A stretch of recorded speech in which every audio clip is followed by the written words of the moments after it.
दोस्तों नमस्कार। आज है 9 दिसंबर 2022 और मैं एपी सर आप सभी का करंट अफेयर्स न्यूज एनालिसिस में स्वागत करता हूं।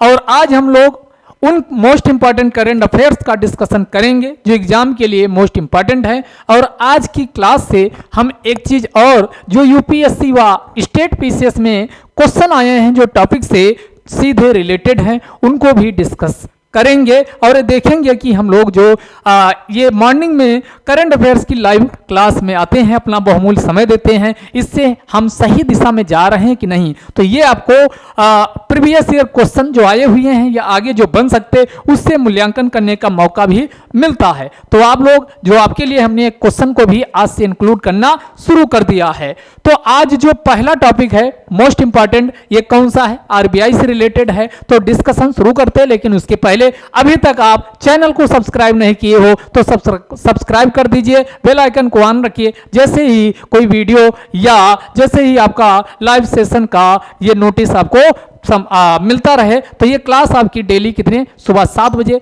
लाइव सेशन होता है, उसमें जरूर आप आइए और ज्यादा वीडियो को शेयर करें। तो हमने कहा पहली जो मोस्ट इंपॉर्टेंट न्यूज बनी हुई है यह आरबीआई से रिलेटेड है। आरबीआई के द्वारा जो पॉलिसी रेट जिसे कहा जाता, जिसमें हम बात करेंगे किसके किसको शामिल किया जाता, इनमें सबसे इंपॉर्टेंट होता है रेपो रेट।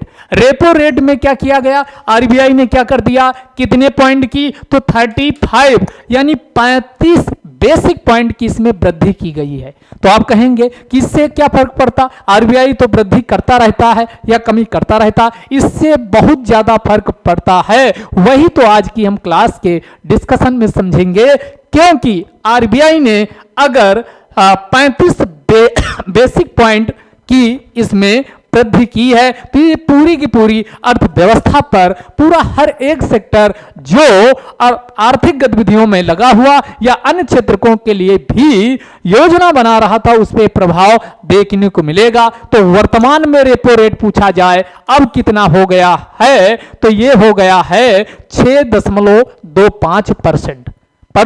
कितना, तो ये आप वन लाइनर के लिए भी याद रखिएगा, अब ये कितना हो गया है, 6.25% हो गया है। और आरबीआई के द्वारा ये कहा गया कि जो भारत की ग्रोथ रेट रहने वाली है वो पहले 7% प्रोजेक्ट किया था, बताया था, लेकिन उसमें भी कमी किया और कहा कि कितना रहेगा, 6.8% भारत की ग्रोथ रेट रहने वाली है। और जो 6.8% ग्रोथ रेट रहने वाली है। और आगे बताया कि जो अब इसी में अन्य जो रेट की हम बात कर लेते हैं, पहले एक डेटा पे नजर डाल लेते हैं कि आखिरकार जब रेपो रेट में 35 बेसिक पॉइंट की वृद्धि की गई जिससे कि रेपो रेट कितना हो गया, तो हमने कहा 6.25% क्या हो गया, ये हो गया डबल आर, जिसे किस नाम से जाना जाता, रेपो रेट के नाम से जाना जाता है। तो बाकी क्या कितने हैं, ध्यान दीजिएगा, बाकी बैंक रेट, बैंक दर ये कितना, तो ये इसका कितना 0.25% ज्यादा है, तो ये 6.50% है। इसके अलावा और इसमें आपके ये रिवर्स रेपो रेट कितना है, तो ये हमेशा कम होता है। किससे कम होता है, यानी किससे कम होता, रेपो रेट से कम होता है। तो रिवर्स रेपो रेट कितना, तो 3.35% है। कैश रिजर्व रेशियो जिसे CRR के नाम से जाना जाता, यह 4.5% है। इसके बाद SLR यह कितना है, यह 18% है। और मार्जिनल स्टैंडिंग फैसिलिटी यह कितना है, यह 6.5% है। और लिक्विडिटी एडजस्टमेंट फैसिलिटी यह 6% है। तो ये कुछ प्रमुख दरें हैं जो अब परिवर्तित होने के बाद आपके सामने देखने को मिलेंगी। अब हम बात कर लेते हैं कि इनका मतलब क्या होता है। पहले हम एक एक चीज को समझते हैं कि आखिरकार रेपो रेट को किस नाम से जाना जाता। तो हमने अभी कहा कि रेपो रेट को पॉलिसी रेट के नाम से जाना जाता। ध्यान से समझिएगा, यानी सबसे ऊपर कौन बैठा हुआ, आरबीआई बैठा हुआ है। सबसे ऊपर कौन है, आरबीआई। आरबीआई के नीचे कौन है, कमर्शियल बैंक, जैसे एसबीआई हो गया, पीएनबी हो गया, कमर्शियल बैंक, इन्हीं को व्यवसायिक बैंक कहा जाता। और इसके नीचे कौन है, कस्टमर। आप लोग ग्राहक, कस्टमर, यानी सबसे 3 पिलर हैं। तो यहां समझिएगा, आपको कर्ज लेना होगा तो आप सीधे आरबीआई के पास नहीं जाओगे। आप जो कस्टमर हैं, जैसे आपको कर्ज लेना है तो आप किसके पास जाओगे? Commercial bank. और कमर्शियल बैंक किससे कर्ज लेता है? तो आरबीआई से लेता है। यानी आरबीआई पैसा देता है भारत की कमर्शियल बैंकों को, और कमर्शियल बैंकों के द्वारा जो कस्टमर हैं, ग्राहक हैं, उन सबको कर्ज उपलब्ध कराया जाता है। तो आप कहेंगे कि ये पैसा कर्ज उपलब्ध करवाया जाता, तो क्या ये आरबीआई कमर्शियल बैंकों से कुछ ब्याज वाज लेता है? तो जी हां, लेता है। इसी प्रकार जो कमर्शियल बैंक आप लोगों को, हम सबको पैसा देता है, क्या फ्री में देता? जी नहीं, फ्री में नहीं देता। ये भी क्या लेता है? ये भी ब्याज लेता है। तो ध्यान दीजिएगा, रेपो रेट का मतलब हुआ कि आरबीआई के द्वारा जो कमर्शियल बैंकों को, और ये कि हाँ सब यूज कर रहे हैं शॉर्ट टर्म। शॉर्ट टर्म का मतलब हुआ अल्पकालीन, अल्पकालीन, अल्पकालीन, अल्पकालीन, अल्पकालीन। तो शॉर्ट टर्म पीरियड के लिए, अल्पकालीन, अल्पकालीन समय के लिए आरबीआई के द्वारा जिस दर पर कमर्शियल बैंकों को पैसा उपलब्ध करवाया जाता है, कर्ज दिया जाता है, उसी को क्या कहा जाता? इसी को रेपो रेट के नाम से जाना जाता है। तो रेपो रेट में दो तीन चीजें आप ध्यान रखिएगा। एक तो ये अल्पकालीन ब्याज होता है, अल्पकालीन ब्याज दर होता।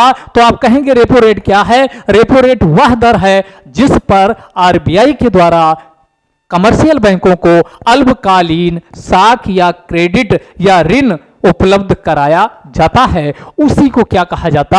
उसी को रेपो रेट कहा जाता है। रेपो रेट कहा जाता। तो ये आपका हो गया, रेपो रेट समझ में आ चुका होगा। दूसरा, अगर यही आरबीआई कमर्शियल बैंकों को लंबे समय के लिए, दीर्घकालीन के लिए, एक लंबे समय के लिए कर्ज दे, तो अगर ये दीर्घकालीन हो जाए, लंबे समय के लिए, लॉन्ग टर्म पीरियड के लिए दीर्घकालीन कर्ज उपलब्ध करवाए, तो इसी को किस नाम से जाना जाता? इसी को ब्याज दर, इसी को ब्याज दर, इसी को क्या कहा जाता है? इसी को क्या कहा जाता? इसी ब्याज दर को बैंक दर के नाम से जाना जाता है। बैंक दर और रेपो रेट में अंतर केवल इतना है कि दोनों में आरबीआई कमर्शियल बैंकों को पैसा उपलब्ध करवाएगा, कर्ज देगा, लेकिन हमने अब ध्यान रखना, अंतर सिर्फ इतना है कि एक में अल्पकालीन के लिए, अल्पकालीन आवश्यकता के लिए, और एक में दीर्घकालीन समय के लिए। अगर अल्पकालीन कर्ज उपलब्ध करवाता है आरबीआई कमर्शियल बैंकों को, तो इसी को क्या कहा जाता? इसी को रेपो रेट कहा जाता है। और दीर्घकालीन के लिए, दीर्घकालीन कर्ज जब आरबीआई कमर्शियल बैंकों को उपलब्ध करवाता, तो इसी को किस नाम से जाना जाता? बैंक दर के नाम से जाना जाता है। दोनों में क्लियर हो गया? कोई कंफ्यूजन नहीं होना चाहिए, दोनों आपके क्लियर कट होने चाहिए। अब इस कॉन्सेप्ट के बाद अगला कॉन्सेप्ट आप समझिएगा। हमने कहा ये आरबीआई यहां बैठा ही है, आरबीआई के नीचे कमर्शियल बैंक, कमर्शियल बैंक है, और कमर्शियल बैंक के नीचे कौन है? तो यहां पर कस्टमर, यहां पर कौन? कस्टमर। ये तीन। तो हमने कहा कि कमर्शियल बैंक भी अपना पैसा घुमाते रहते, आम जनता के पास देते रहते हैं, तो इनके पास बदले में ब्याज सहित पैसा वापस लौटता है। तो बहुत सारा पैसा अगर ये अपने तिजोरी में रखे रहेंगे, तो आपसे हम पूछते हैं क्या पीएनबी पैसा कमा पाएगा? अपना स्टाफ का पैसा सैलरी इत्यादि दे पाएगा? क्या ये एसबीआई पैसा कमा पाएगा? आंसर है नहीं। तो ये जनता को तो पैसा कमर्शियल बैंक देते ही है, साथ में एक्स्ट्रा पैसा इनके पास बच गया तो ये पैसा आरबीआई के पास भी पहुंचा देते हैं। तो आरबीआई बाप है, बाप हमेशा हमेशा चालाक होता है, और चालाकी इसमें आरबीआई ये दिखाया कि आपका पैसा आपके पास एक्स्ट्रा आ जाए तो आप, आरबीआई ने कहा कि हमारे पास जमा कर सकते हो, हम आपको बदले में ब्याज भी देंगे, लेकिन ब्याज कम देंगे। कम देने का मतलब हुआ कि रेपो रेट से हमेशा ब्याज कम होगा। किसका? तो ये अब जो कमर्शियल बैंकों के द्वारा आरबीआई के पास पैसा जमा करें अल्पकालीन अवधि के लिए, उसके एवज में जो आरबीआई के द्वारा कमर्शियल बैंक को ब्याज दिया जाता है, उसी को किस नाम से जाना जाता? इसी को रिवर्स रेपो रेट के नाम से जाना जाता है। तो ये रिवर्स रेपो रेट ये हो गया। किस नाम से जाना जाता? इसी को रिवर्स रेपो रेट के नाम से जाना जाता है। रिवर्स रेपो रेट के नाम से जाना जाता। तो अभी तक आपने 3 प्रकार के रेट समझ चुके हो। रेपो रेट में कमर्शियल बैंक किसके कर्ज लेते हैं? आरबीआई से अल्पकालीन अवधि के लिए, और हमने कहा बैंक में दीर्घकालीन के लिए कर्ज लेते हैं कौन? कमर्शियल बैंक आरबीआई से। और तीसरा हमने कहा कौन सा? रिवर्स रेपो रेट में जो आरबीआई होता है वह जितने भी कमर्शियल बैंक हैं उनकी साख को अपने पास जमा करता और बदले में जो ब्याज देता है उसी को रिवर्स रेपो रेट कहा जाता। हमेशा हमेशा रिवर्स रेपो रेट से कम होगा। हमेशा हमेशा रिवर्स रेपो रेट से कम होगा। ये आप समझने के बाद अगला इसमें जो टर्म हमने लिखा था उसको समझ लेते हैं। एक है cash reserve ratio. Cash reserve ratio ये 4% आपने देखा अभी है। यानी कैश रिजर्व रेशियो का मतलब हुआ कि आप बैंकों में पैसा जमा करते हो, ये सोच के जमा करते हो कि जब भी हमारी आवश्यकता हुई तो हम बैंक के दरवाजे पर जाएंगे और वह बिना हमको वेट किए हुए हमारा पैसा निकाल के दे देगा। लेकिन कई बार क्या कि मान लो आप बैंक जाओ, ऐसा मौका आ जाए कि आप बैंक जाओ और बैंक के पास पैसे नहीं। अब ऐसी कंडीशन आपकी आवश्यकता बहुत जरूरी है तो बैंक तात्कालिक आवश्यकता पूरा कर ले तो इसके लिए अलग से एक रिजर्व बनाया जाता है जिसमें नकदी के रूप में तिजोरी में पैसा यानी रोकड़ा जो रुपया होता वो भर भर के रख दिया जाता है टोटल जमा का जिसे net demand and term liability NDTL कहा जाता है। टर्म लायबिलिटी के नाम से जाना जाता। उसका 4% यानी जितना उसके पास कुल जमा होती है उसका 4%। मान लो 100 रुपये की जमाई हुई तो इसका 4 रुपये आपको तिजोरी में चुपचाप इसको डालना होगा और इस पर नजर दौड़ाना नहीं होगा। तो इसी पैसे को क्या कहा जाता है? इसी को कैश रिजर्व रेशियो के नाम से जाना जाता है। अब इसी को हम समझाते यहाँ कैश रिजर्व रेशियो काम कैसे करता है। तो हमने कहा कि ये 4 रुपया तिजोरी में रखना हुआ, अभी 4 रुपया रख रहा, लेकिन अब आरबीआई ने कहा आपकी 6 रुपये तिजोरी में रखना होगा तो अभी इसके पास 96 रुपये खर्चा करने के लिए बचते थे, कर्ज में घुमा सकता था, लेकिन ये इंक्रीज हुआ।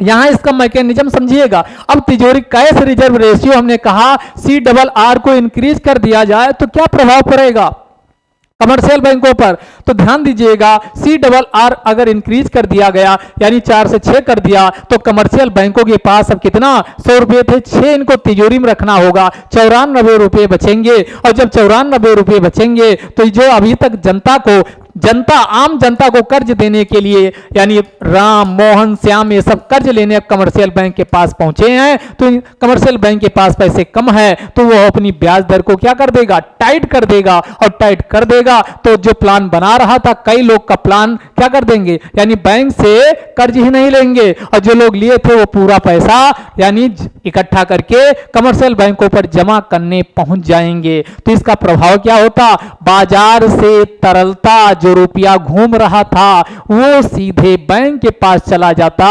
और एक चीज याद रखिए, मुद्रास्फीति महंगाई तभी आती है जब लोगों के पास रुपया पैसा बहुत ज्यादा आ जाए, उसकी तुलना में मार्केट में वस्तुओं व सेवाओं की कमी हो जाए। तो इससे जो वस्तुओं और सेवाओं के दाम बढ़ जाते हैं उनके दाम में वृद्धि हो जाती। इसी को किस नाम से जाना जाता? मुद्रास्फीति के नाम से जाना जाता। तो आरबीआई बहुत चालाकी से अगर बाजार में महंगाई है तो उससे निपटने के लिए अब हम आपसे पूछते हैं ये RRR को कम करेगा कि ज्यादा? तो हमने कहा इसको ज्यादा कर देगा और जैसे ही ज्यादा होगा वैसे ही कमर्शियल बैंकों के पास आम जनता को कर्जा देने के लिए पैसा कम हो जाएगा और पैसा कम तो अपनी ब्याज दर को टाइट कर देंगे। आम जनता भी सस्ता अगर उससे पैसा मिलता तब वो पैसा लेती, लेकिन अब महंगा मिल रहा तो भी प्लान अपना यानी क्या कर सकती है? बदल सकते हैं, आम जनता भी बदल सकती है।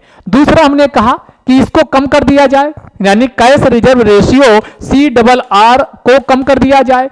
ये यहां पहले आपको 4 रुपये रखने थे, अब इसको घटा के 2 रुपये यानी 2 रुपया ही रखना है। तो 2 रखना है तो ये हम पूछते हैं कमर्शियल बैंक का 100 रुपया में से 2 रुपया तिजोरी में रखना होगा तो इनके पास कितना रुपया बचेगा? 98। यानी जनता के पास वो कमर्शियल बैंक के पास पैसा ज्यादा। तो जब कमर्शियल बैंक के पास पैसा ज्यादा है तो जाहिर सी बात है कि पैसा आम जनता को देने के लिए भी उसके पास ज्यादा है।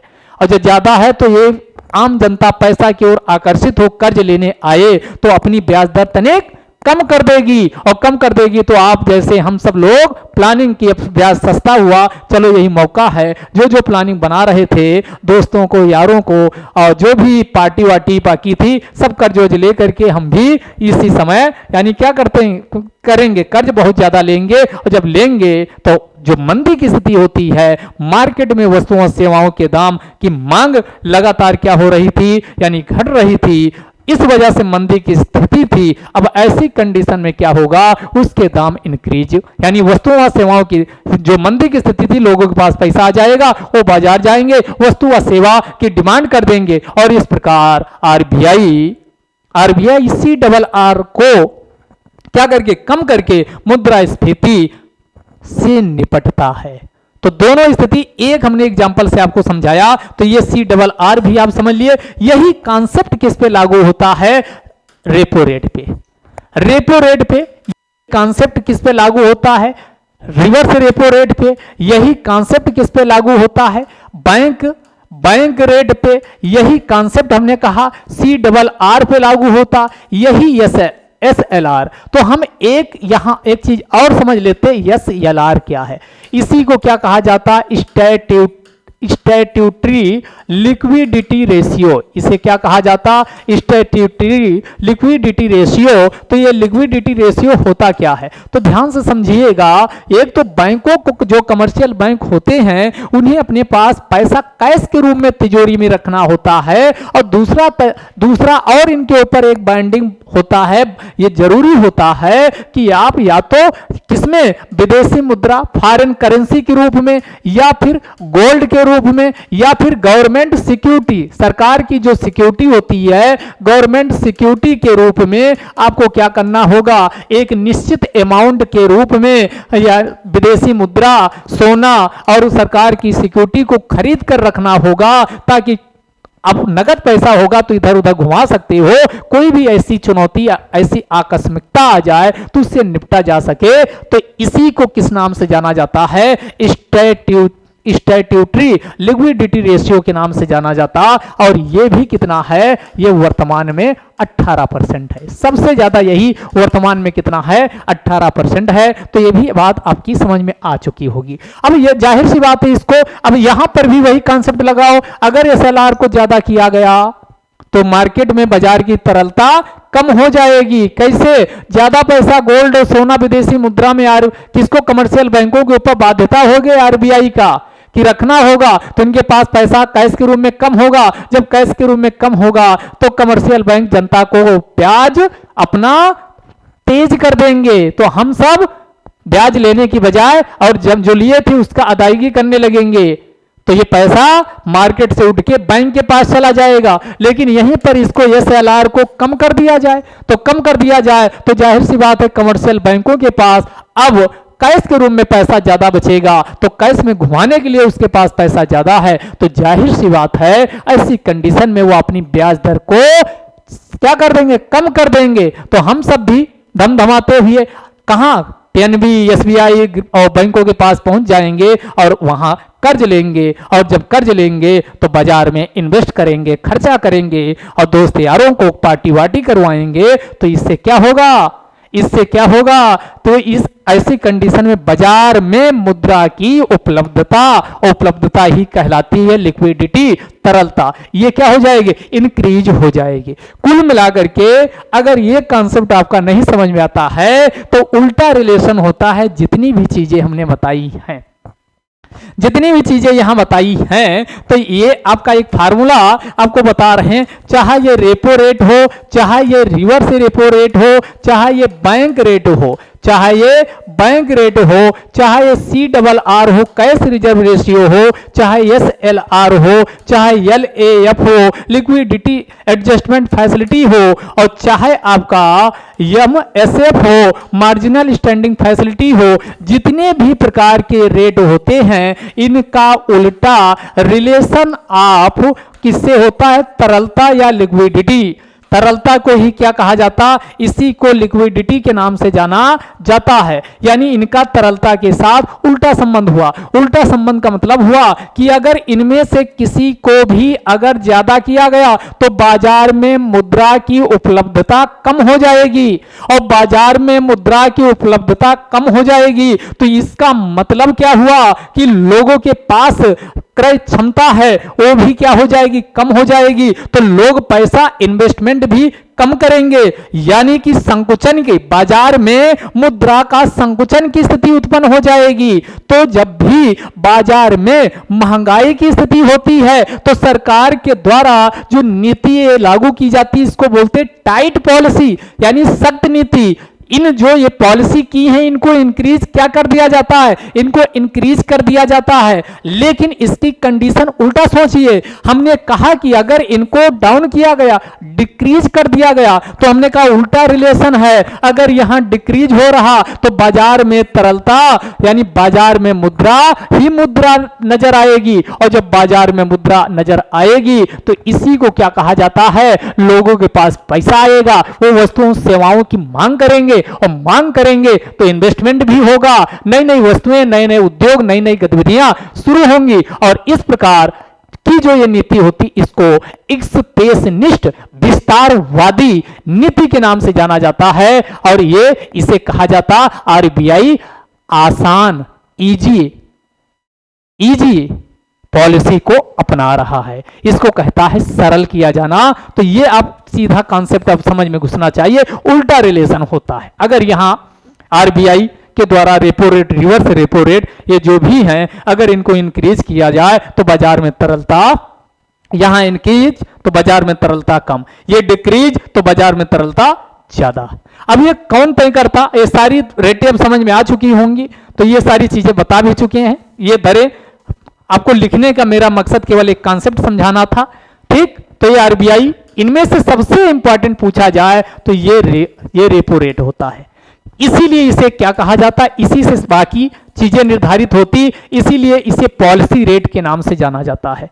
किस नाम से जाना जाता, पॉलिसी रेट के नाम से जाना जाता है। तो अल्पकालीन आरबीआई के द्वारा अब आपसे कोई पूछे रेपो रेट क्या है तो आप कहेंगे रेपो रेट वह दर है जिस पर आरबीआई कमर्शियल बैंकों को अल्पकालीन कर्ज उपलब्ध कराता है, इसे रेपो रेट के नाम से जाना जाता। और पूछेंगे बैंक दर क्या, तो इसी का सेम प्राइस है लेकिन उसमें दीर्घकालीन। तो आप कहेंगे बैंक दर क्या है, तो वह दर जिस पर आरबीआई कमर्शियल बैंकों को दीर्घकालीन कर्ज उपलब्ध करवाता है या ऋण देता है, तो उसी को क्या कहा जाता, बैंक दर के नाम से जाना जाता है। यह निर्धारित कौन करता, आरबीआई करता है। आरबीआई ने बाजार में मूल्य स्थिरता, प्राइस स्टेबिलिटी बनी रहे, यानी महंगाई की स्थिति भी ना उत्पन्न हो पाए और ना ही मंदी की स्थिति उत्पन्न हो पाए, क्योंकि दोनों किसी भी अर्थव्यवस्था की समृद्धि व विकास के लिए हानिकारक होते हैं।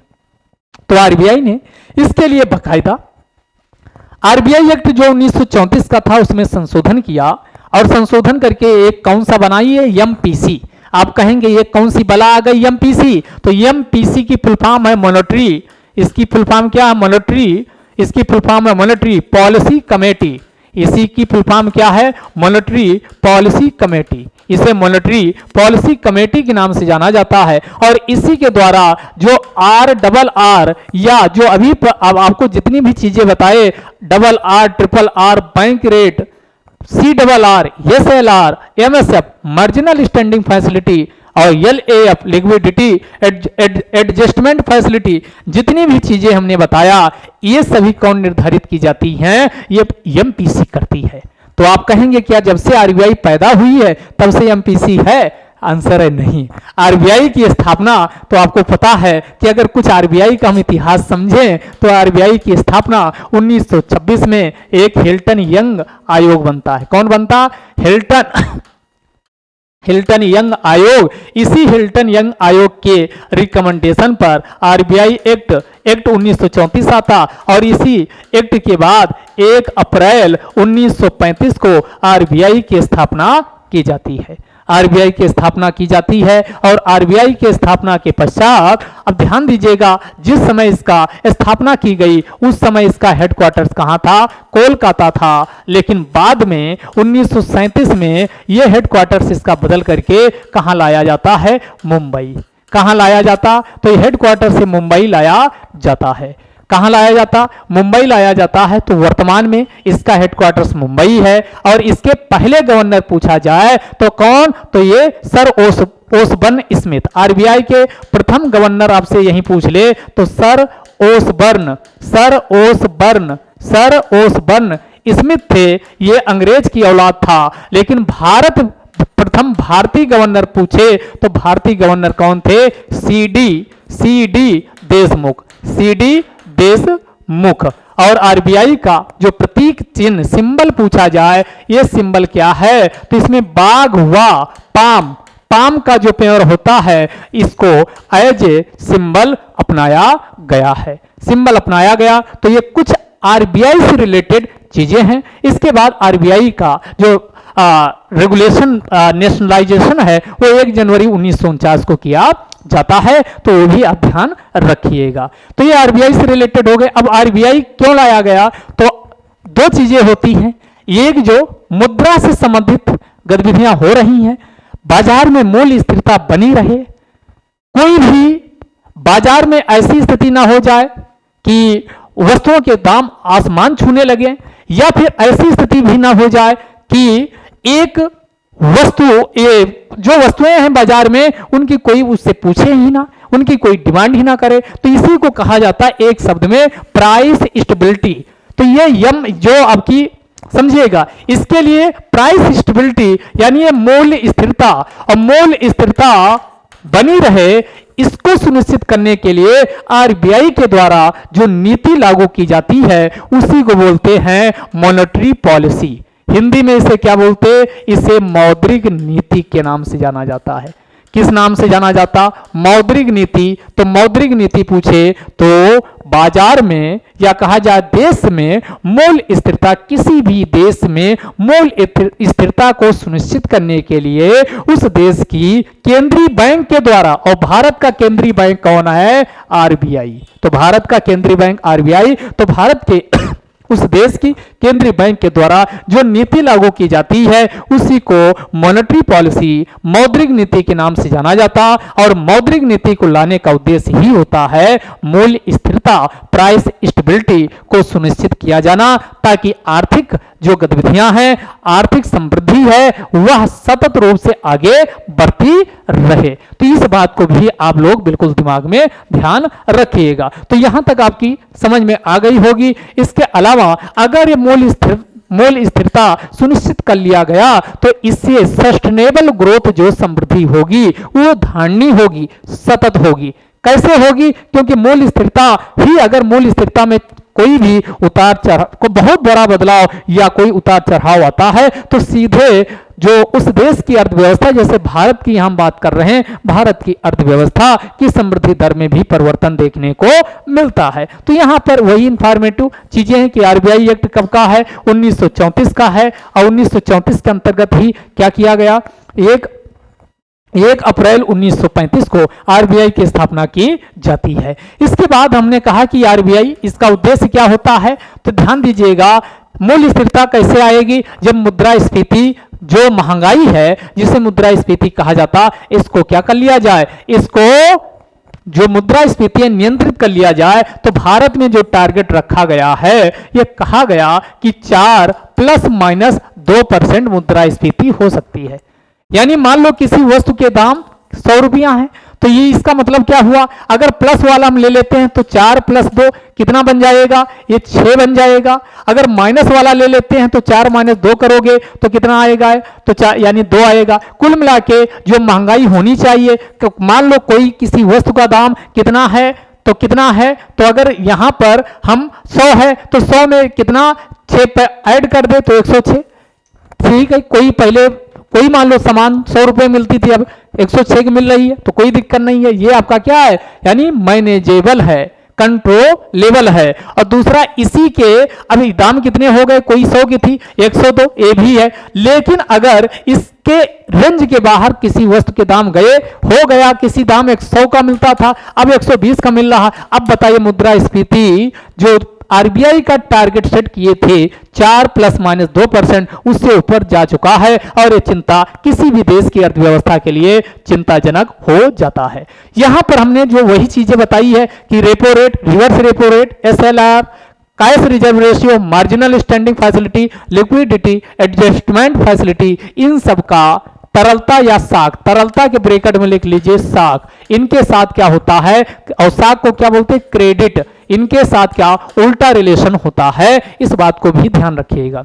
अब आरबीआई के द्वारा मूल्य स्थिरता को सुनिश्चित करने के लिए जो मौद्रिक नीति लाई जाती है तो उसमें 2 प्रकार के क्या किए जाते हैं, टूल्स का इस्तेमाल किया जाता है। आरबीआई के द्वारा कितने, तो 2 प्रकार के टूल का इस्तेमाल होता है, यानी मॉनेटरी पॉलिसी, मॉनेटरी पॉलिसी जो आरबीआई लेके आती है इसमें 2 प्रकार के बाजार में मूल्य स्थिरता बनी रहे, इसके लिए 2 प्रकार के टूल्स का इस्तेमाल करती है।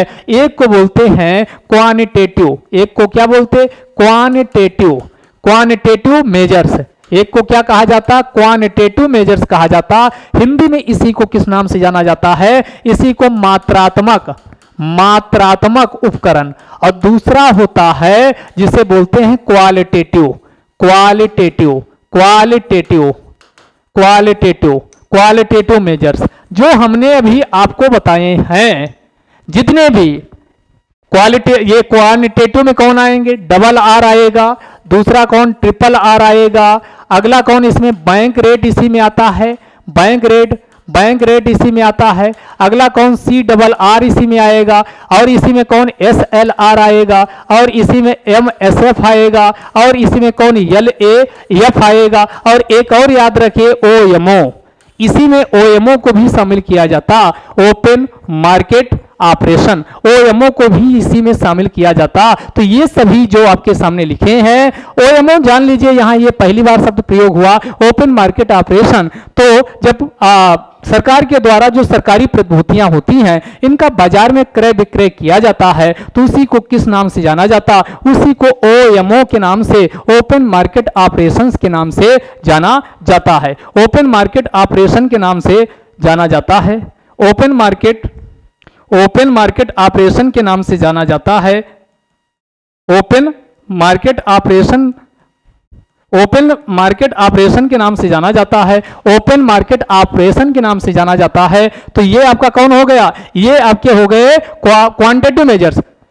दूसरा होता क्वालिटेटिव, क्वालिटेटिव का मतलब हुआ, जैसे क्वालिटेटिव मतलब डायरेक्ट एक्शन, सरकार कई बार क्या होती है, डायरेक्ट एक्शन लेती है, वो सॉरी आरबीआई के द्वारा, तो डायरेक्ट एक्शन प्रत्यक्ष कार्रवाई की जाती है, जैसे प्रॉम्प्ट करेक्टिव एक्शन, आपने एक बीच में सुना होगा कि आरबीआई के द्वारा प्रॉम्प्ट करेक्टिव एक्शन को लागू किया गया। तो जो डायरेक्ट एक्शन आरबीआई के लिए जाते हैं वो क्वालिटेटिव, क्वालिटेटिव के अंतर्गत आते हैं। इसी में अगला है, ये डायरेक्ट एक्शन हो गया, और अगर अगला जानना चाहें तो moral suasion, moral suasion, moral suasion इसी में आता है। और इसके बाद marginal, marginal lending, marginal, marginal lending, ये सब जो टूल्स होते हैं ये किस में आते हैं, ये क्वालिटेटिव मेजर्स में शामिल किए जाते हैं। तो ये दोनों चीजें आपकी क्लियर होनी चाहिए। 2 प्रकार के टूल्स का इस्तेमाल आरबीआई करता है, एक मात्रात्मक,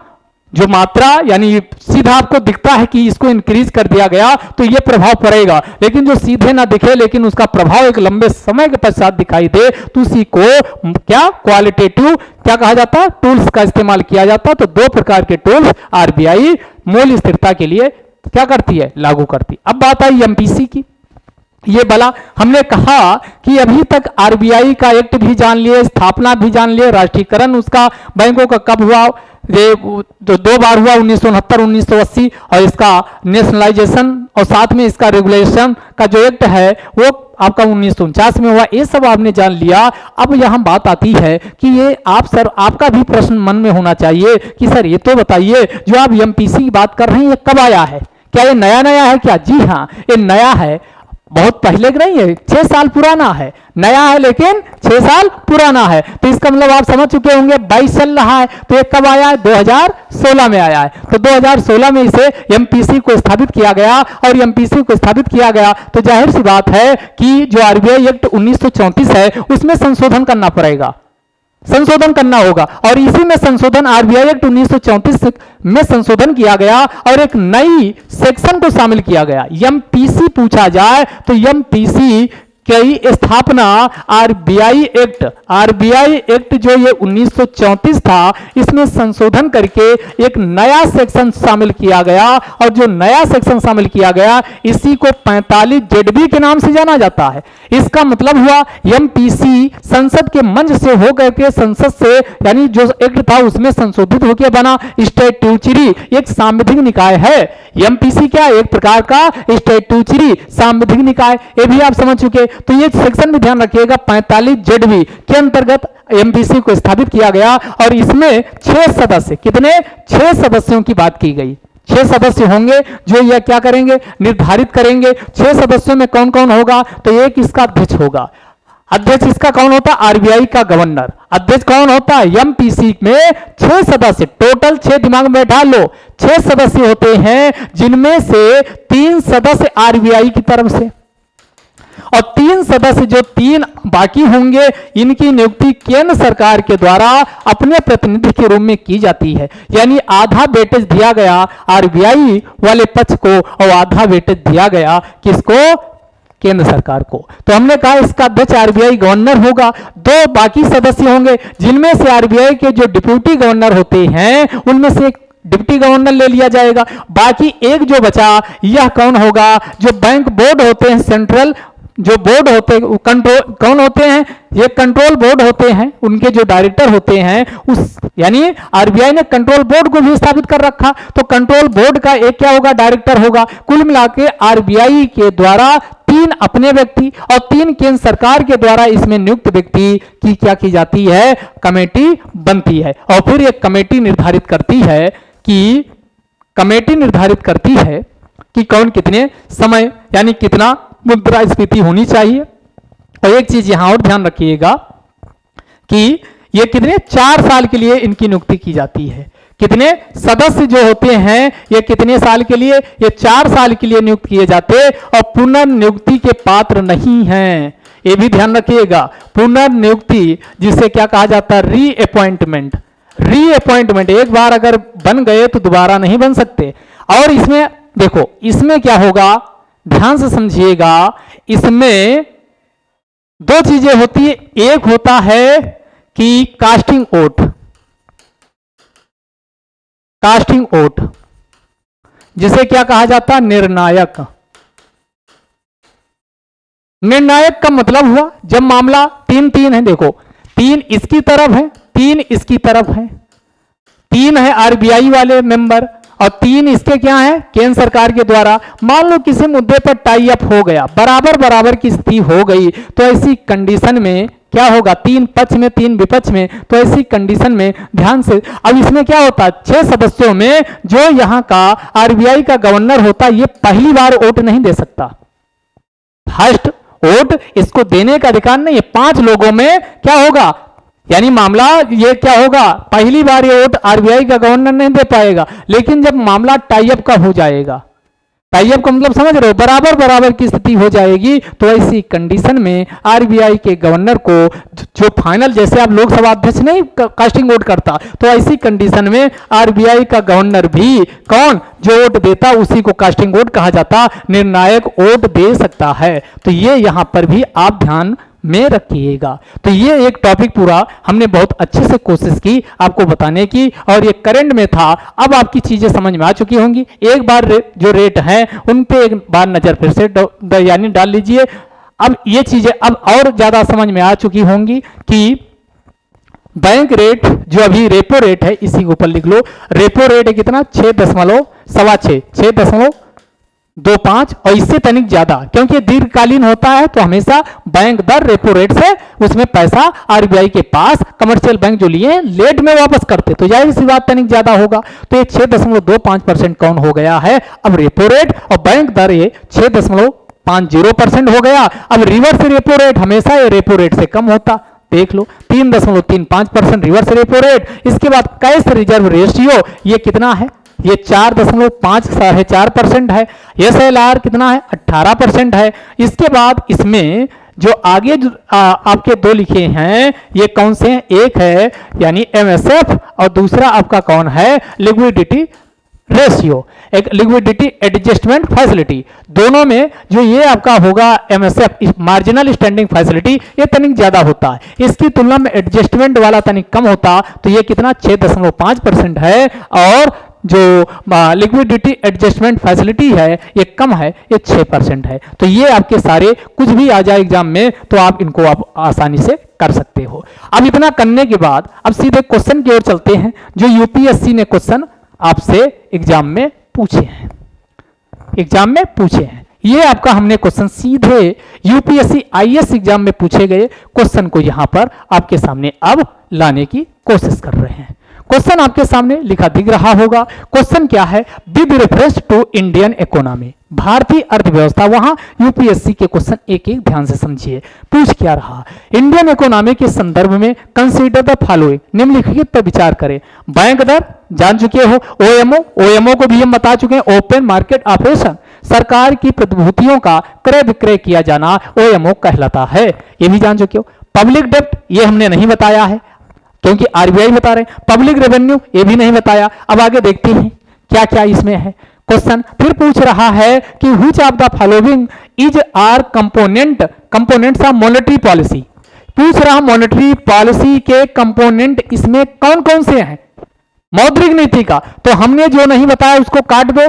हमने पब्लिक रेवेन्यू भी नहीं बताया, पब्लिक रेवेन्यू नहीं बताया तो पब्लिक रेवेन्यू 4 जिस ऑप्शन में है उसका निपटारा। पब्लिक डेब्ट भी नहीं बताया तो ये भी निपटारा करो, क्योंकि आरबीआई मॉनेटरी ये क्या करता, पब्लिक डेब्ट आरबीआई खुद नहीं उपलब्ध करवाता पब्लिक डेब्ट ये, तो इसका निपटारा करिए, तो ये भी निपटारा हो गया। इसके बाद देखिए निपटारा करिए तो कौन 4 काटिए, ए भी ऑप्शन गया, ए भी ऑप्शन गया। बाकी 2 चीजें हमने ऑलरेडी आपको अभी समझाया है, यानी बैंक रेट और ओएमओ, बैंक रेट और ओएमओ ये दोनों किसमें शामिल होते हैं, ये दोनों मौद्रिक नीति का पार्ट होता है। तो दिए गए क्वेश्चन का आंसर क्या हो जाएगा, 1 और 2 यानी सी वाला।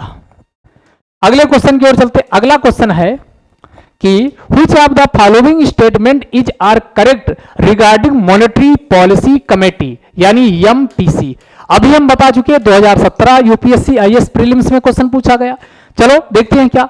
It decides the RBI benchmark interest rate, यानी बेंचमार्क इंटरेस्ट रेट का मतलब हुआ डबल आर, रेपो रेट किसके द्वारा, आरबीआई का जो बेंचमार्क इंटरेस्ट रेट है यानी जैसे डबल आर बैंक रेट कौन आर, ये इसी के द्वारा एमपीसी निर्धारित करता। तो सारा वही पूरी अभी आपने देखा ही, बिल्कुल बात सही है।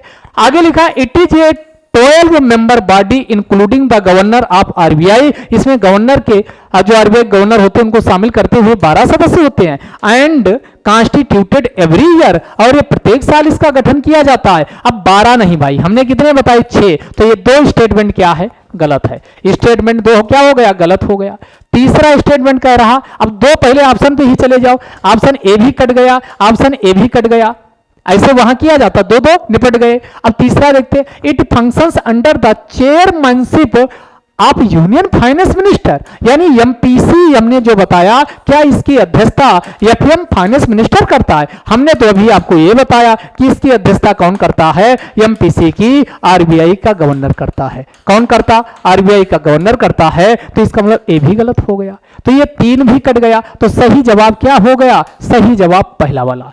पहला वाला क्या हो गया, बिल्कुल सही जवाब हो गया। अगला क्वेश्चन फिर पूछ रहा, ये भी आपके एग्जाम में ही पूछा गया, देखो ताजा 2020 का है। क्या क्वेश्चन पूछ रहा, if the RBI decides to adopt and expansionist विस्तारवादी नीति, विस्तारवादी नीति को अपनाता है, प्रसारवादी, इसी को प्रसारवादी कह लीजिए, विस्तारवादी प्रसारवादी। तो प्रसारवादी का मतलब क्या हुआ, आरबीआई इसका मतलब हुआ डबल आर को क्या कर रहा, कम कर रहा है, तभी तो विस्तार, ये कम कर रहा तभी विस्तार मतलब कम कर रहा, और कम कर रहा तो बाजार में जो मुद्रा होगी, मुद्रा ये इंक्रीज हो जाए। हमने कहा इसको अगर कम किया तो ये इंक्रीज हो जाए। वही विचार करना है कि expressionist monetary policy which of the following would not do, यानी इनमें से क्या नहीं होगा, क्या प्रभाव इसका, क्या यानी ये इनमें से कौन नहीं होगा। अगला क्या है, cut and optimise the statutory liquidity ratio, liquidity ratio. अगला increase the marginal standing facility. अगला है cut the bank rate and repo rate, cut the bank rate and repo rate. क्या होगा, अब इस पर विचार करो। यानी ये क्या, प्रसारवादी नीति। प्रसारवादी का मतलब हुआ कि डबल आर है, ट्रिपल आर है, बैंक रेट है, इन सबको बैंक रेट है, इनको आरबीआई कम कर रहा है, यही तो लिखा है। कट माने कटौती करना, बैंक रेट रेपो रेट, ये बिल्कुल बात सही है, ये तो होना है। अगला increase marginal standing facility, increase है जबकि ये भी क्या होगा, डिक्रीज होगा, यानी दो नहीं होगा। कट एंड ये भी क्या हो जाएगा, कट हो जाएगा। कम, आपको कम वाला रखना है, कम वाला रखना, तो दो वाला इसमें गलत है, बाकी एक और तीन क्या है, सही है। तो कौन सा इसका प्रभाव नहीं होगा, तो ये हो जाएगा केवल दो, केवल दो। ये देखिए कितना आसान क्वेश्चन आपके एग्जाम में पूछे जाते हैं। बात समझ में आई, तो इस टॉपिक का इंपॉर्टेंस अब आपका और अच्छे से समझ में आ गया होगा। टॉपिक नंबर 2 की ओर चलते हैं। टॉपिक नंबर 2 ये फिर मोस्ट इंपॉर्टेंट है। आइए, टॉपिक नंबर 2 क्या कह रहा है, कह रहा है कि ये दूसरा टॉपिक है, ये साइंस एंड टेक्नोलॉजी से है। तो जो करंट का कंपाइलेशन यहाँ हम आपके सामने लेके आते हैं, इसमें जो क्वेश्चन आपके यूपीएससी स्टेट पीसीएस सीधे हिट करते हैं, उनको आप देख लिया कि सीधे आप क्वेश्चन कर पाते हैं, और सारा इकोनॉमिक्स, एनवायरनमेंट सब कुछ मिक्सअप होता है, और लास्ट में रैपिड फायर वाले वन लाइनर टाइप के जो क्वेश्चन आपके एग्जाम में पूछे जाते हैं, उनको भी इंक्लूड हम करते हैं। तो आप लोग ज़्यादा से ज़्यादा, एक ही आपसे रिक्वेस्ट है कि वीडियो को ज़्यादा से ज़्यादा लोगों को शेयर कर दीजिए, ताकि सभी अन्य लोग जो हैं वो फायदा उठा पाएँ। बस इतना ही आप कर दीजिए, आपसे केवल इतना रिक्वेस्ट हम कर रहे हैं बस। अगला इसरो, इसरो समझ रहे हो, भारत की अंतरिक्ष विज्ञान संगठन है। तो इसरो के द्वारा, इसकी full form Indian space research organisation, जानते ही हो, 15 अगस्त, पहले इसरो ही निपटा लो, 15 अगस्त 1969 में इसकी स्थापना हुई। तो इसी इसरो के द्वारा अभी हस्ताक्षर किया गया मेमोरेंडम ऑफ अंडरस्टैंडिंग पर, आप कहेंगे सर किसके साथ, सोशल अल्फा, किसके साथ, इसरो ने किसके साथ हाथ मिलाया है, सोशल अल्फा। आप कहेंगे कौन बला, सोशल अल्फा कौन सी बला आ गई, तो एक बला नहीं है, सोशल अल्फा एक क्या है, multi stage innovation curation and venture development platform, एक निजी क्षेत्र की एक साइट है, प्लेटफॉर्म है, जो क्या करता, इनोवेशन नवाचार को, क्यूरेशन, वेंचर, ये सब आपके काम करता है। तो ये multiple innovation curation and venture development platform है।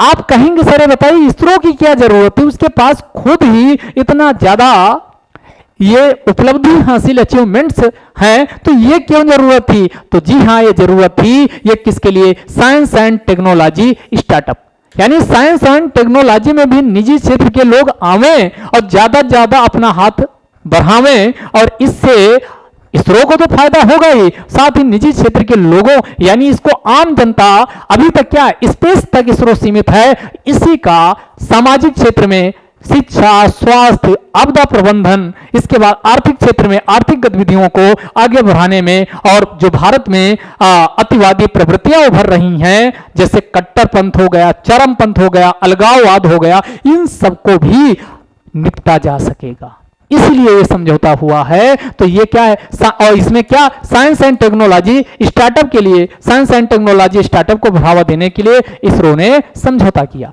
और जब समझौता हुआ तो साइंस एंड टेक्नोलॉजी स्टार्टअप को बढ़ावा कैसे होगा, तो इसके लिए बनाया गया, ये आपका है SPIN, SPIN, इसकी फुल फॉर्म क्या, यानी इसका मतलब हुआ एस से हो गया स्पेस टेक, आई से हो गया इनोवेशन, एन से हो गया नेटवर्क। तो ये पूछेगा SFIN की स्थापना किसके द्वारा की गई है, केवल इसरो नहीं, इसरो प्लस सोशल, अभी बताए थे कौन वाली, सोशल, एक जो आपका स्टार्टअप है साइंस एंड टेक्नोलॉजी का, सोशल अल्फा, सोशल अल्फा के साथ ये समझौता हुआ।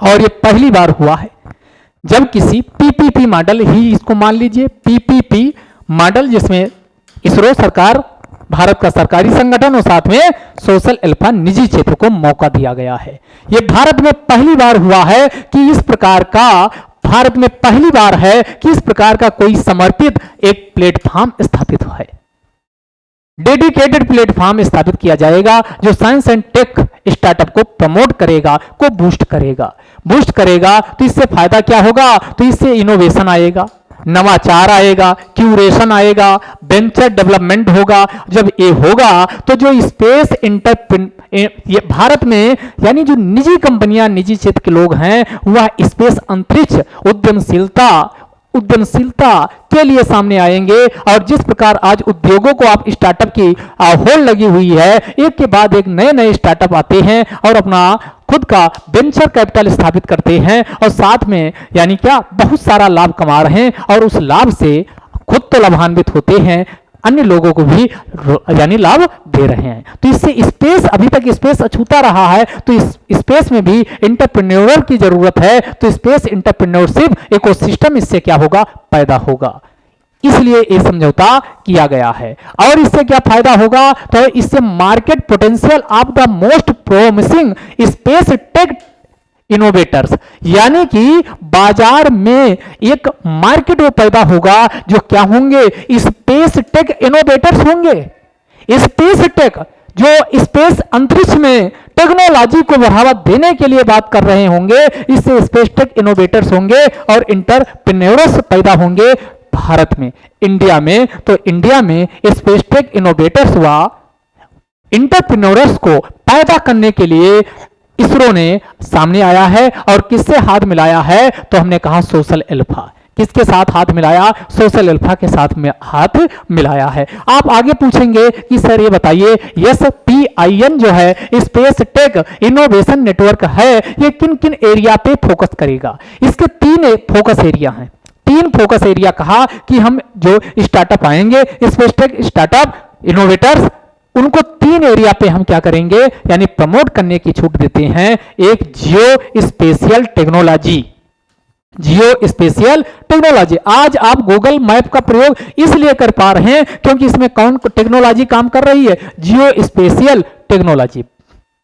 जियो स्पेशियल टेक्नोलॉजी, जियो स्पेशियल का मतलब वो ऊपर सैटेलाइट लगे हैं और वो सैटेलाइट भारत में प्रत्येक चित्र, प्रत्येक जगह, प्रत्येक समय, स्थान, अवस्थिति सब कुछ क्या प्रॉपर वे में वो क्या है आपको अपडेट कर रहे हैं, रियल टाइम मॉनिटरिंग कर रहे हैं। तो इसी को क्या कहा जाता? इसी को जियो स्पेशियल, इसमें जो टेक्नोलॉजी काम करती है इसको जियो स्पेशियल टेक्नोलॉजी के नाम से जाना जाता। तो ये जियो स्पेशियल टेक्नोलॉजी में इनको प्रमोट किया जाएगा जो नए स्टार्टअप इनोवेटर्स व एंटरप्रेन्योरशिप आएंगे।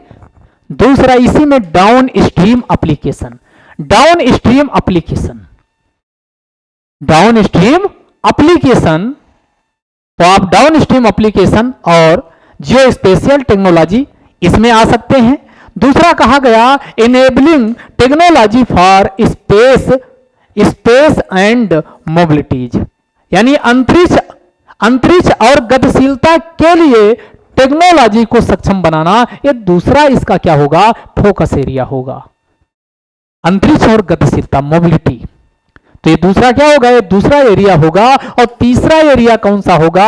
एरो स्पेस होगा, arrow space materials. Arrow space materials जो आपका एरो स्पेस है, तो एरो स्पेस मटेरियल बहुत सारे आप क्या यानी मटेरियल सामग्री बनाई जाती है, सेंसर बनाए जाते हैं। और भारत का जो वैमानिकी जिसे एवियोनिक्स के नाम से जाना जाता, विमानन क्षेत्र, हवाई जहाज बनते हैं, एरोप्लेन बनते हैं, तो इसी को जो वैमानिकी क्षेत्र है ये भी भारत का बूस्ट होगा। तो एरो स्पेस जो भारत का अंतरिक्ष में जो उड़ने वाले जितने भी इक्विपमेंट हैं, उपकरण हैं, उन सब में आप हाथ अपना आजमा सकते हो। तो आपको ये मौका, और ये पहली बार मौका किसको दिया गया है? सोशल अल्फा को दिया गया है, जो एक प्रकार का क्या है? स्पेस टेक क्या है? प्लेटफॉर्म है। और भारत में पहली बार हुआ। तो arrow space materials, sensors and avionics, 3 area इसमें आइडेंटिफाई किए गए हैं। क्लियर? आ गया हो।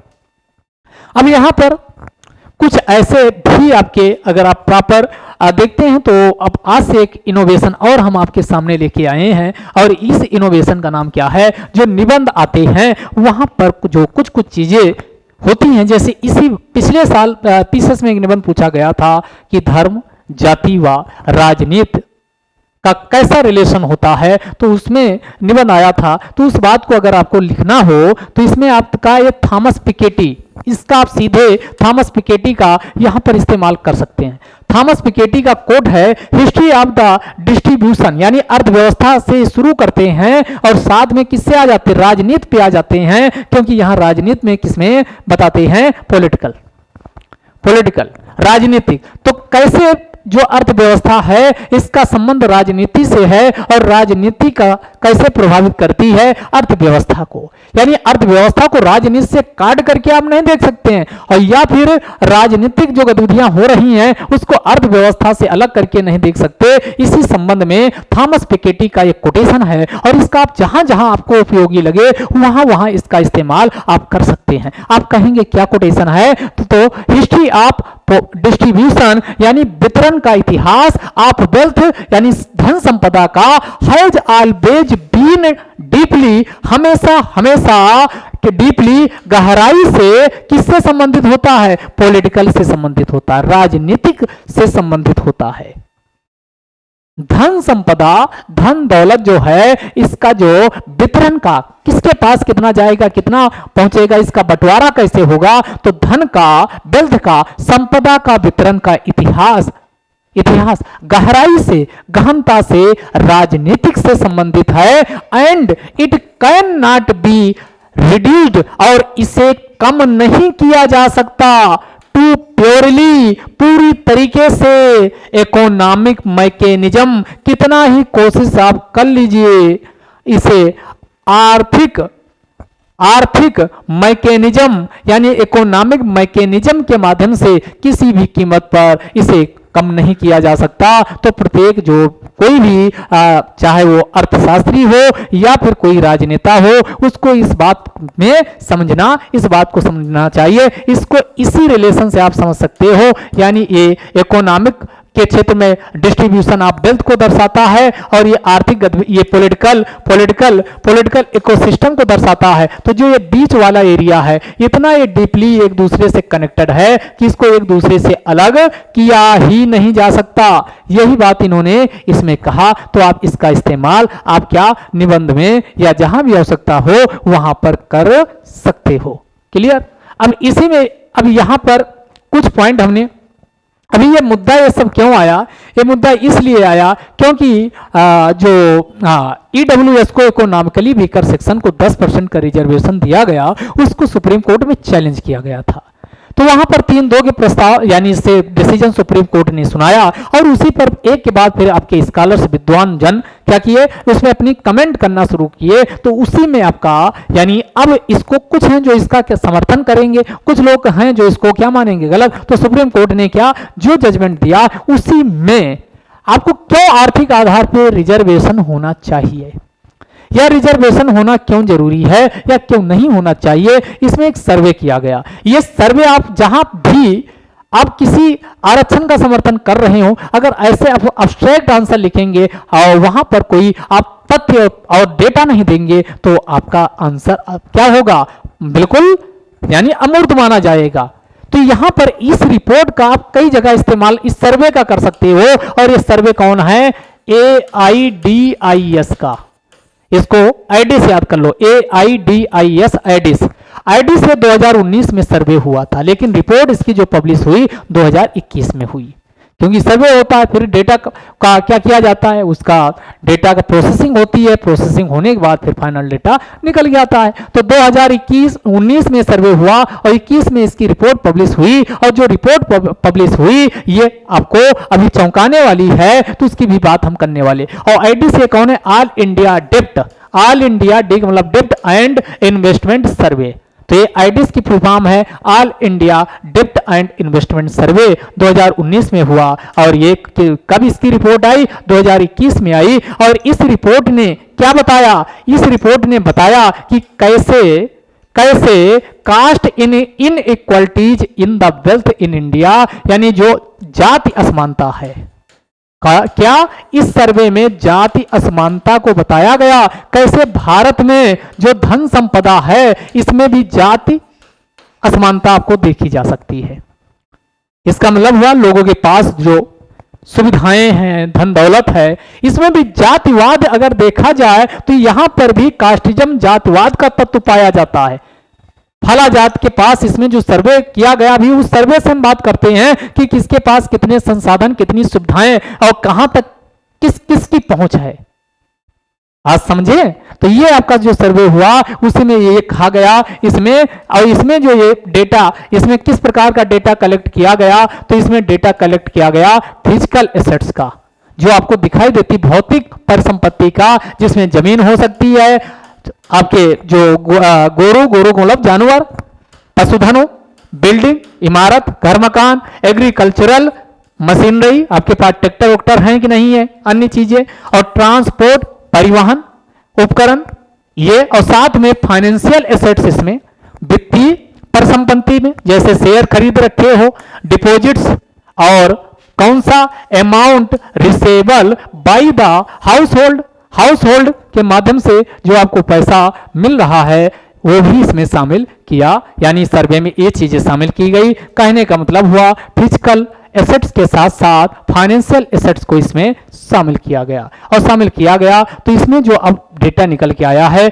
ये आप इसको जरूर इस्तेमाल कीजिएगा। ये चीज होती है जिसे क्या कहा जाता, गिनी गुणांक के नाम से जाना जाता है। इसी को किस नाम से, इसी को गिनी इंडेक्स के नाम से जाना जाता, और गिनी इंडेक्स पूछे तो ये आय असमानता को दर्शाता है। आय असमानता को दर्शाता है। तो गिनी गुणांक किसको दर्शाता, आय असमानता को दर्शाता है। किसको दर्शाता, आय असमानता को दर्शाता है। तो गिनी गुणांक जो 1992 कितना था, देखो ये जितना कम होगा जीरो के पास होगा, ध्यान से समझिएगा, ये जितना क्या होगा कम होगा उतनी ज्यादा क्या होगी आय असमानता, उतनी कम होगी। जैसे जैसे ज्यादा होता जाएगा आय असमानता उतनी बढ़ती जाएगी। तो आय असमानता पहले की तुलना में घटने की बजाय और ज्यादा बढ़ी है। भाई ये आप कहीं भी बताते हो भारत में अमीर व गरीब के बीच खाएं कम होने की बजाय खाएं चौड़ी हुई है। तो कैसे हुई है, तो वहां गिनी गुणांक ले जाके आप चिपका दो। गिनी गुणांक क्या बताता है कि 1992 में कितना था गिनी गुणांक का मान, 0.62 था। 10 साल बाद 2002 में इसका कितना हो गया, 0.63 हो गया, यानी 0.1 की वृद्धि हुई। आय असमानता घटने की बजाय बढ़ना शुरू हुआ। फिर 12 में सर्वे किया गया तो 12 में इसमें अच्छा उछाल देखा गया, 0.67 हो गया। फिर 19 में सर्वे किया गया तो 19 में कितना हो गया, 0.68। इस डेटा का इस्तेमाल आप गिनी गुणांक का जरूर करिए जहां आय असमानता को आपको दिखाना हो। ऑक्सफैम की रिपोर्ट का इस्तेमाल करिए कि किसके पास जो टॉप 1%, टॉप 10% के पास कितना परसेंट क्या है, 73% आपकी प्रॉपर्टी वो क्या है धारण करते हैं। तो भारत में आय असमानता घटी नहीं है। आय असमानता 1992, 2002, 2012, 2019 सारे सर्वे आप इसका गिनी गुणांक का दिखाइए कि पहले कितना 92 में 0.62 था, 2002 में 0.1 की वृद्धि हुई, 0.63 हो गया, और जब 12 में पहुंचे तो और वृद्धि हुई, कितना हो गया 0.67 हो गया, और 19 में 0.68 हो गया। तो ये आप इसका इस्तेमाल कर सकते हैं। अगला इसमें फिर आपका अगला इसमें सर्वे एवरेज औसत पर कैपिटा वेल्थ, यानी धन दौलत का जो पर कैपिटा प्रत्येक व्यक्ति के पास औसत कितनी संपत्ति है, कितना पैसा रुपया है, इसको अब यहां कास्ट वाइज जात वाइज यानी जातवार इसको क्या किया गया, जातिवार विवरण प्रस्तुत किया गया। जैसे ये 2019 का है, कब का है 2019 में हमने कहा ये सर्वे हुआ, तो 2019 में जो अपर कास्ट है, अपर कास्ट प्रत्येक व्यक्ति के पास ऑन एवरेज जो आया, ये कितनी आय आई, तो ये आई है आप देख लीजिए इकाई दहाई गिन के 80,003 कितना 8,03,977 8,03,977 अपर कास्ट। ओबीसी के पास कितना, तो ये 4 लाख यानी इसका आधा 4,09,772।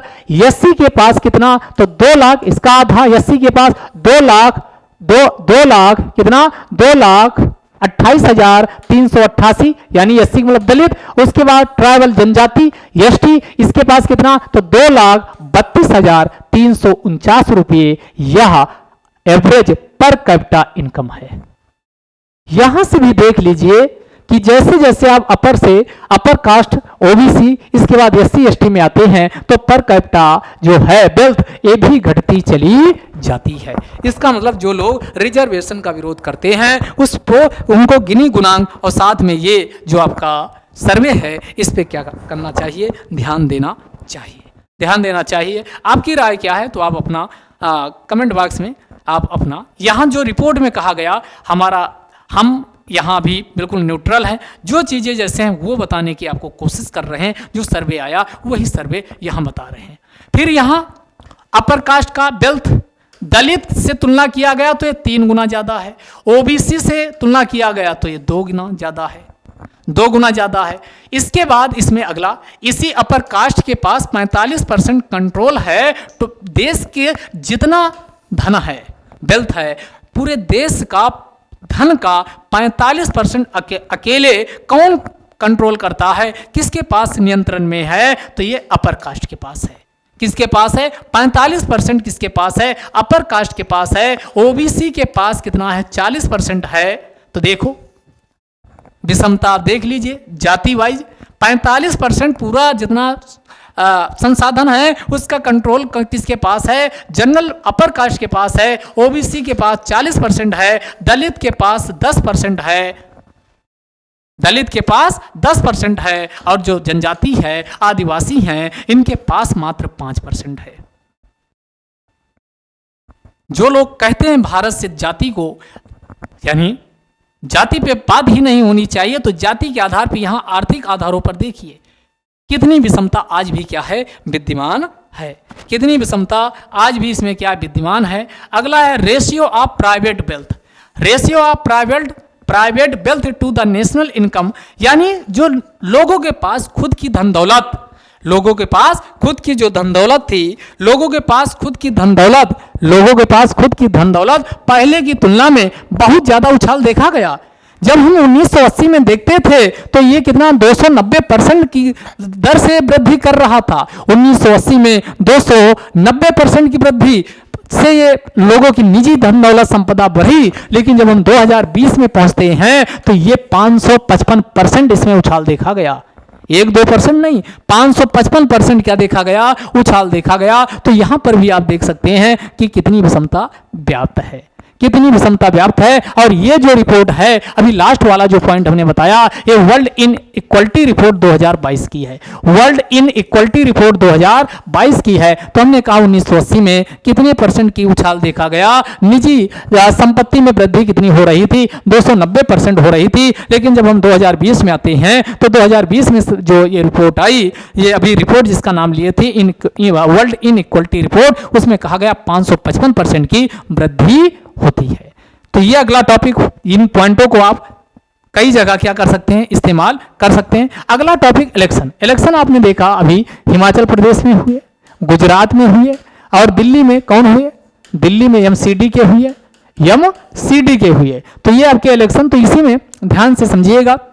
अब यही है कि इलेक्शन कौन करवाता है, तो आप कहेंगे इलेक्शन कमीशन ऑफ इंडिया। लेकिन कौन जीतता कौन हारता, ये जो काउंटिंग वोटिंग की होती, ये कौन करवाता? तो ये किसके कंधों पे है? आरओ। ये समीक्षा अधिकारी मत समझ लीजिएगा, रिव्यू ऑफिसर, ये जो उत्तर प्रदेश लोक सेवा आयोग या हाई कोर्ट से वैकेंसी आती, ये कौन? इलेक्शन कमीशन ऑफ इंडिया के द्वारा रिटर्निंग ऑफिसर आरओ बनाया जाता है। तो इसके द्वारा क्या किया जाता? ये लोकेशन कहां पर काउंटिंग होगी, तो location for the counting vote is decided. इसके द्वारा ही जो वोटिंग होती है उसको, उसके स्थान को निर्धारित किया जाता है, स्थान को निर्धारित किया जाता है। तो अब आइए, और ये अपने सहायक, अपने यानी इसका जो आरओ होता, आरओ के नीचे कौन होते हैं? आरओ हो गया रिटर्निंग ऑफिसर, और रिटर्निंग ऑफिसर के बाद एआरओ यानी असिस्टेंट रिटर्निंग ऑफिसर होते हैं। तो RO is appointed for each constituency, यानी जो निर्वाचन क्षेत्र होते हैं, प्रत्येक निर्वाचन क्षेत्र के लिए कम से कम एक आरओ की नियुक्ति की जाती है। इलेक्शन कमीशन ऑफ इंडिया नियुक्त करता है, और इसी के पास हाईएस्ट अथॉरिटी होती है, सर्वोच्च इसके पास अथॉरिटी होती है। आप कहेंगे आरओ होता कौन है? तो सामान्य तौर पे आरओ जो होते हैं रिटर्निंग ऑफिसर, इसका पदेन जो अध्यक्ष होता है वो कौन होता है? तो ये डीएम होता है। डीएम होते, डीएम नहीं तो एसडीएम साहब होते हैं।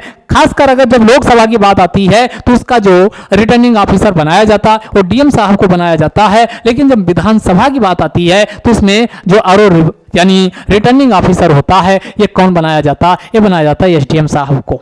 किसको बनाया जाता? एसडीएम साहब को। इनकी ड्यूटी क्या है? आरओ की ड्यूटी क्या है? तो ये इनकी ड्यूटी क्या है कि काउंटिंग सेंटर निर्धारित करना, कहां पर काउंटिंग होगी उसको निर्धारित करना। इसके बाद यानी प्लेस बताना, किस स्थान पे, किस डेट को, किस टाइम पर काउंटिंग की जाएगी। इसके संबंध में जितने भी कैंडिडेट हैं, उम्मीदवार हैं, उनको नोटिस भेजना।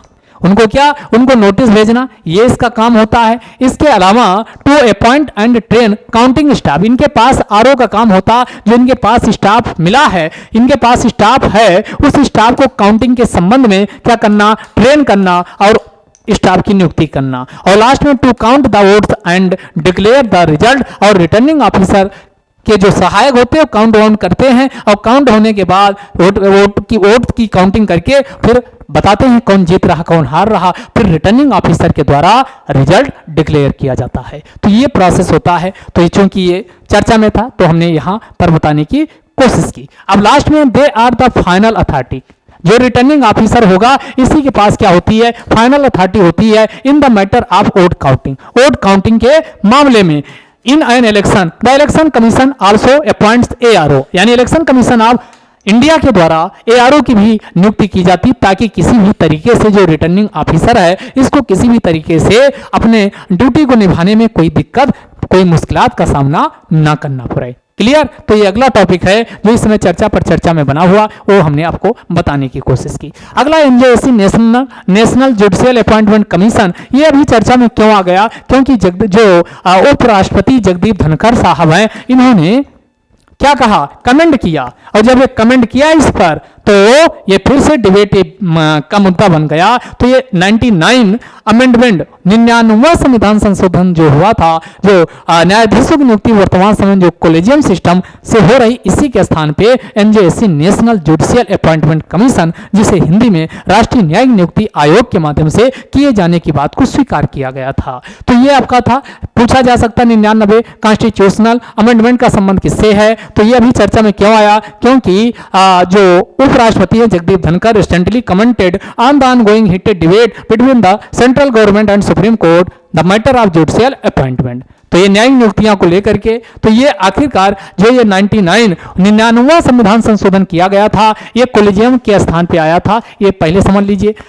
3 संविधान में 3 नए आर्टिकल शामिल किए गए थे। एक आर्टिकल 124A था, जो किसकी बात करता है? नेशनल जुडिशियल अपॉइंटमेंट कमीशन की बात करता, कॉलेजियम के स्थान पर। इसी 124A में कहा गया कि नेशनल जुडिशियल अपॉइंटमेंट कमीशन का गठन होगा, तो ये 124A को शामिल किया गया था। अगला इसमें 124B को शामिल किया गया, जो किसकी बात करता है? जो नेशनल जुडिशियल अपॉइंटमेंट कमीशन के पास क्या पावर होंगी, उनकी नियुक्ति कैसे होगी सदस्यों की, ये सब 124B में बात की गई, शक्तियां और नियुक्ति की।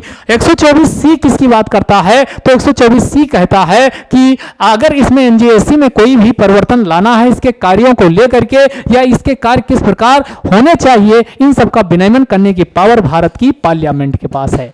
तो गठन 124A में, बी में क्या? उसकी शक्तियां, नियुक्ति, और इसको कार्यों को लेकर के रेगुलेशन, ये कौन? तो ये पार्लियामेंट के पास पावर होगी। 124C 3 नए आर्टिकल इसमें शामिल किए गए थे। 99 कॉन्स्टिट्यूशनल अमेंडमेंट हुआ। लेकिन बात आती 2015 में, ये 14 में आया था, और इसी के एक साल बाद 2015 में सुप्रीम कोर्ट में केस इसमें फाइल केस किया गया, याचिका दायर की गई। तो याचिका में जो याचिका दायर की गई, याचिका ये कौन सा? इसी को फोर्थ जजेस केस के नाम से भी जाना जाता है। कौन? फोर्थ। और इसे सुप्रीम कोर्ट यहाँ कोर्ट छूट गया, लिख लीजिए, supreme court advocate on record association, जिसे एससी अवोरा के नाम से जाना जाता। और इसमें जो 99 कॉन्स्टिट्यूशनल अमेंडमेंट था, इसे कहा गया यह भारत का जो बेसिक स्ट्रक्चर है, इसको गंभीर रूप से क्या कर रहा है? नुकसान पहुंचा रहा है। इसलिए इसे हम क्या करते हैं? असंवैधानिक व अवैध घोषित करते हैं। तो इसे सुप्रीम कोर्ट ने अवैध व असंवैधानिक घोषित कर दिया, और अब कहा कि हम जो कॉलेजियम की जगह मेमोरेंडम ऑफ प्रोसीजर के अंतर्गत न्यायाधीशों की नियुक्ति करते हैं, बात समझ में आई? अब भारत, अब ये हो गया, टॉपिक कंप्लीट हो गया, जो काम का था वो चीजें हमने यहां आपको बता दिया है। अगला टॉपिक फिर आपका कि अभी हमने बताया कि भारत में पहली बार हुआ जो सेंट्रल एशिया है, सेंट्रल एशिया में कल के टॉपिक से इसीलिए आप रेगुलर रहिए क्योंकि कुछ नए पॉइंट मिलेंगे, उसको भी ऐड ऑन आपको करवाते जाएंगे। सेंट्रल एशिया में हमने कहा था 5 स्थान है, कजाकिस्तान, उज्बेकिस्तान और आपका तुर्कमेनिस्तान। दूसरा हमने कहा था कि इसी में किर्गिस्तान है, उज्बेकिस्तान है। तो इन 5 स्थानों के द्वारा यानी ताजिकिस्तान में मिलकर सेंट्रल एशिया का निर्माण करते हैं और भारत के द्वारा अपने संबंधों को आगे बढ़ाने के लिए जो सेंट्रल एशिया इन्हीं के देशों के साथ, हमने कल की क्लास में भी बताया था, भारत के द्वारा 2012 में कनेक्ट सेंट्रल एशिया, कौन सी कनेक्ट सेंट्रल एशिया पॉलिसी को लागू किया गया और भारत के द्वारा जो विस्तारित नेबरहुड फर्स्ट की नीति है उसके साथ भी अपने संबंधों को आगे बढ़ा रहा है। अब भारत के लिए जो ये आपका सेंट्रल एशिया है इतना इंपॉर्टेंस क्यों है? इसलिए इंपॉर्टेंट है क्योंकि इसके माध्यम से भारत की कनेक्टिविटी अच्छी हो सकती है, तो इसमें इंपॉर्टेंस से क्वेश्चन मेंस में आ सकता है और इसमें कुछ प्री के भी पॉइंट निकल सकते हैं। तो इसमें ये ब्रिज का काम करता है, सेतु का काम करता है एशिया और यूरोप को कनेक्ट।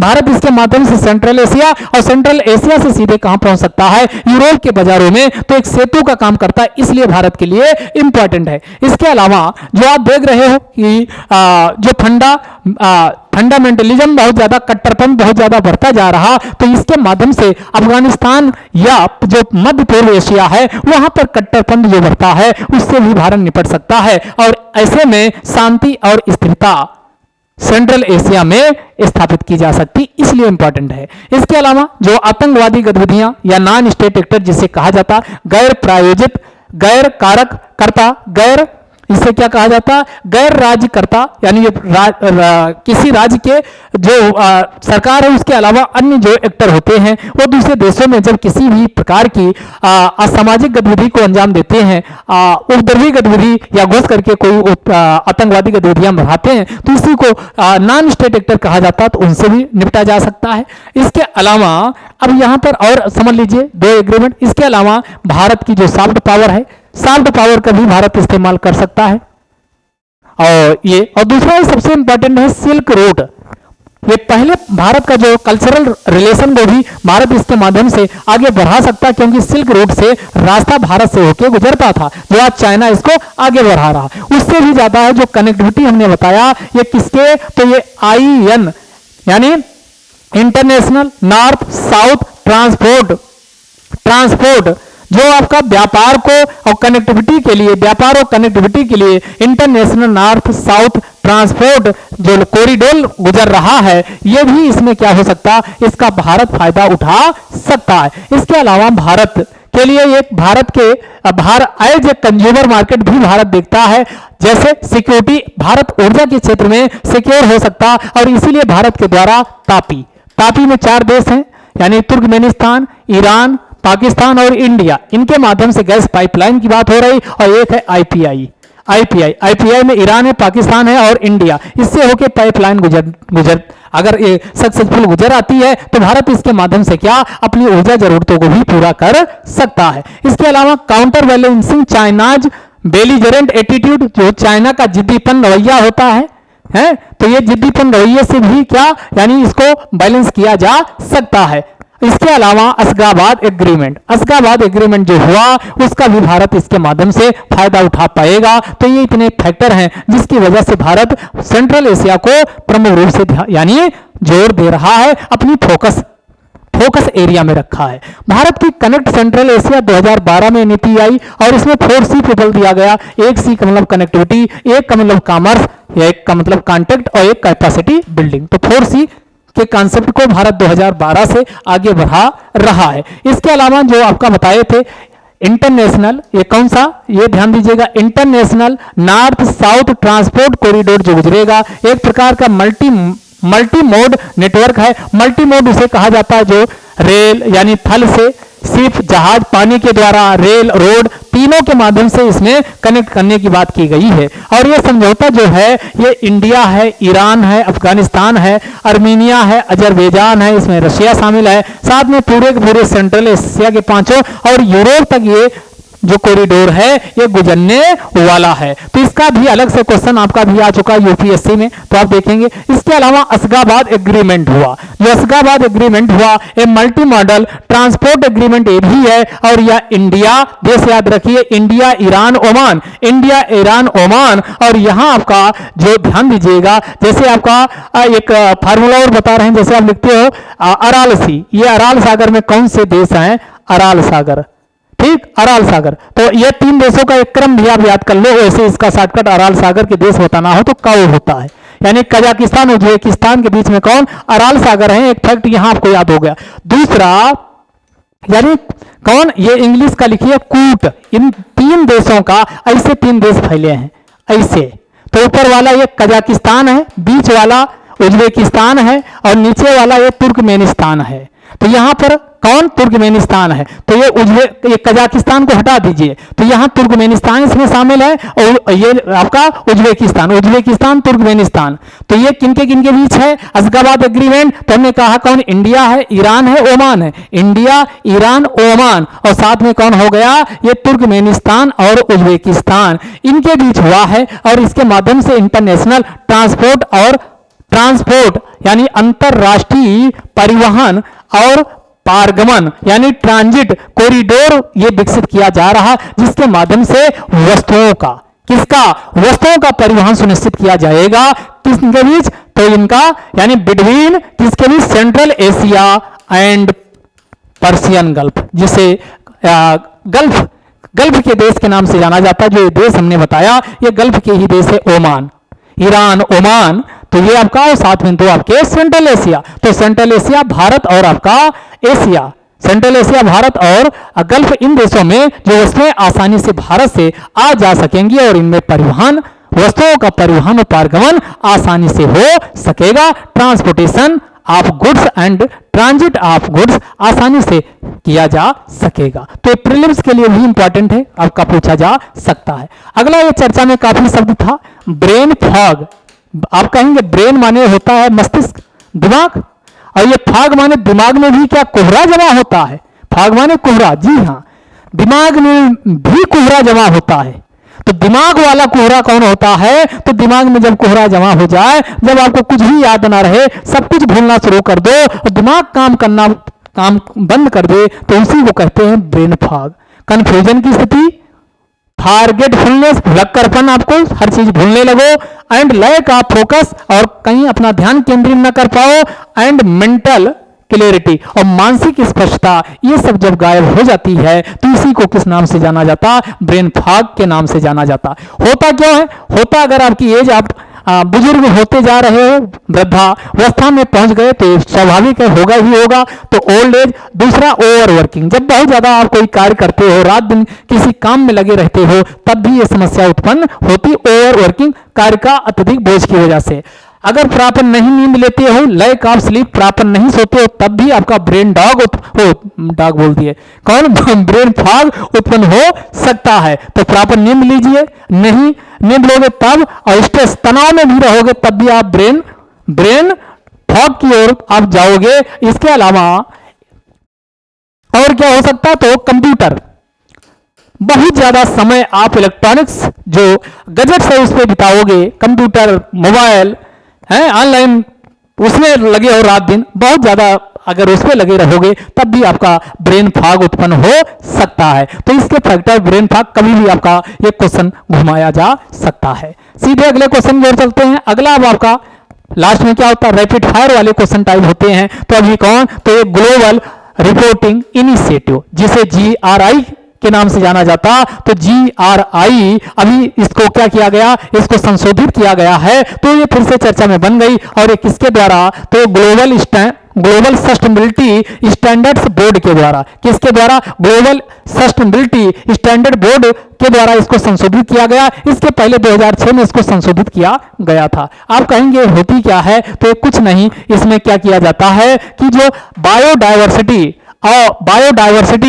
पर जो प्रभाव होते हैं उसमें क्या किया जाता है, आपको सेल्फ रिपोर्ट करना होता है।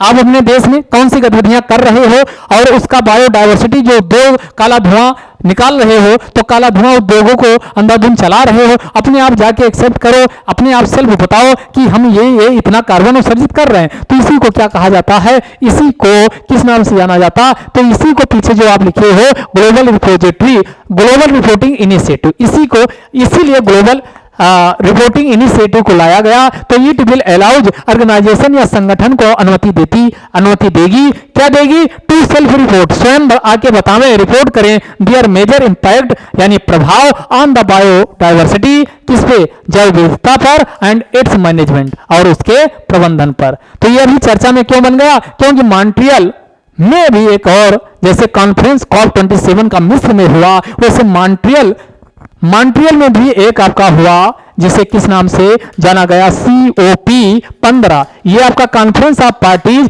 जो बायोडायवर्सिटी किससे संबंधित था, बायोडायवर्सिटी किससे संबंधित था, बायोडायवर्सिटी से संबंधित था। और इसका आयोजन कहाँ किया गया, मॉन्ट्रियल, कहाँ, मॉन्ट्रियल कनाडा में। तो दोनों ये रखिए, ध्यान रखिएगा, एग्जाम में देखिएगा पूछ क्या रहा है, ये पूछेगा। तो ये आपका कब 2022 में इसका आयोजन हुआ, वहां पर ये कौन, अभी जो आपको बताएं वर्ल्ड रिपोर्टिंग इनिशिएटिव चर्चा में आई, क्योंकि इसको फिर से क्या किया गया, संशोधित। चर्चा में एक और आपका बना हुआ है ये कौंडिन्या वाइल्ड लाइफ वन्यजीव अभ्यारण्य, कौन है, कौंडिन्या,